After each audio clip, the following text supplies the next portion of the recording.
Shalom Aleichem Besem Yeshua HaMashiach. Bapak Ibu yang terkasih dalam nama Tuhan Yesus Kristus, bertemu kembali dengan saya Pastor Juniarson Ginting.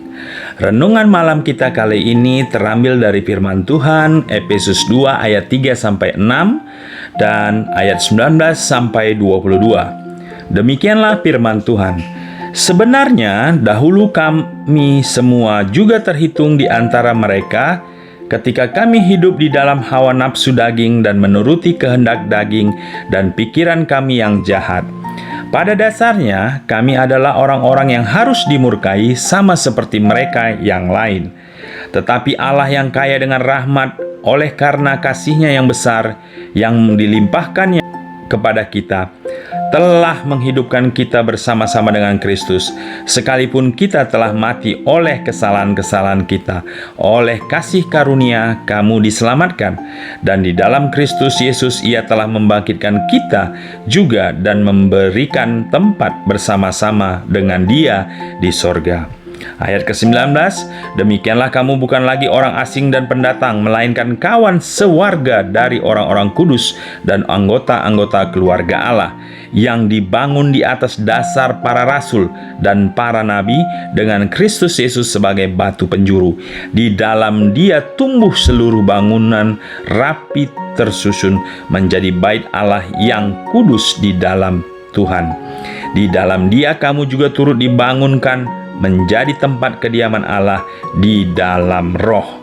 Dari firman yang kita baca, renungan malam kita kali ini saya beri judul 5 kebersamaan dalam Kristus. Bapak Ibu, kita tahu bahwa kita yang sudah diselamatkan akan hidup bersama dengan Kristus. Nah, kita mau belajar apa saja kebersamaan kita bersama Kristus. Yang pertama dikatakan dihidupkan kembali.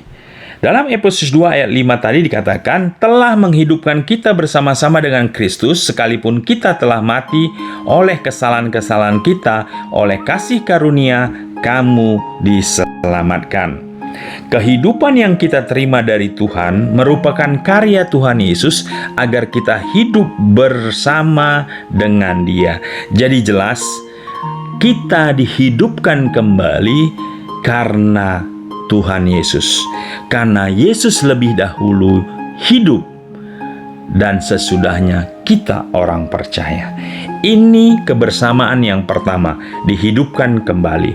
Yang kedua dikatakan dibangkitkan bersama. Dalam Efesus 2 ayat 6, dan di dalam Yesus Kristus, atau dan di dalam Kristus Yesus Ia telah membangkitkan kita juga dan memberikan tempat bersama-sama dengan Dia di sorga. Jadi jelas bahwa kita yang dahulunya mati karena dosa kita, namun sekarang kita dibangkitkan bersama dengan kuasa kebangkitan Kristus yang nyata dalam hidup kita, orang yang percaya kepada Dia. Yang ketiga, apa kebersamaan kita? Yaitu diberi tempat bersama. Di mana tempat itu? Efesus 2 ayat 6, dan di dalam Kristus Yesus Ia telah membangkitkan kita juga dan memberikan tempat bersama-sama dengan Dia di sorga.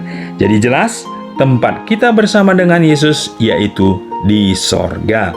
Setelah orang percaya dibangkitkan pada kedatangan Tuhan Yesus kali kedua, maka orang percaya akan memiliki tempat yang sama dengan Kristus untuk memerintah bersama dengan Dia. Luar biasa.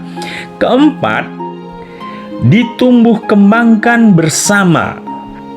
Efesus 2 ayat 21, di dalam Dia tumbuh seluruh bangunan rapi tersusun menjadi bait Allah yang kudus di dalam Tuhan. Gereja sebagai tubuh Kristus akan terus bertumbuh bersama-sama pada kedewasaan penuh menuju ke arah Kristus yang sebagai kepala, sampai semua memperoleh kedewasaan penuh serupa dan segambar dengan Kristus. Itu yang keempat, kebersamaan kita dalam Kristus. Yang terakhir dikatakan dibangun bersama. Efesus 2 ayat 22, di dalam Dia kamu juga turut dibangunkan menjadi tempat kediaman Allah di dalam Roh. Jadi jelas bahwa semua anak-anak Tuhan akan dibangun di atas dasar yang sama, yaitu Tuhan Yesus, agar memiliki pengenalan dan pengetahuan yang benar akan Tuhan Yesus. Jadi, rohani kita itu dibangun di atas dasar kebenaran, yaitu Yesus Kristus, sampai kita mengenal Tuhan dan pengetahuan kita akan Tuhan itu benar.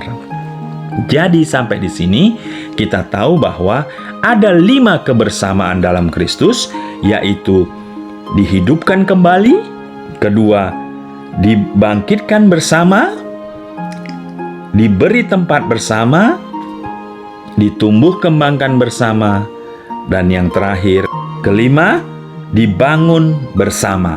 Kesimpulannya, dalam kekristenan sejati tidak mengenal kemasing-masingan atau individualisme, melainkan hidup bersama dalam suatu komunitas bersama untuk saling mengasihi, menolong, dan membangun, di mana dasarnya adalah kasih Allah yang menyatukan umatnya sebagai satu tubuh.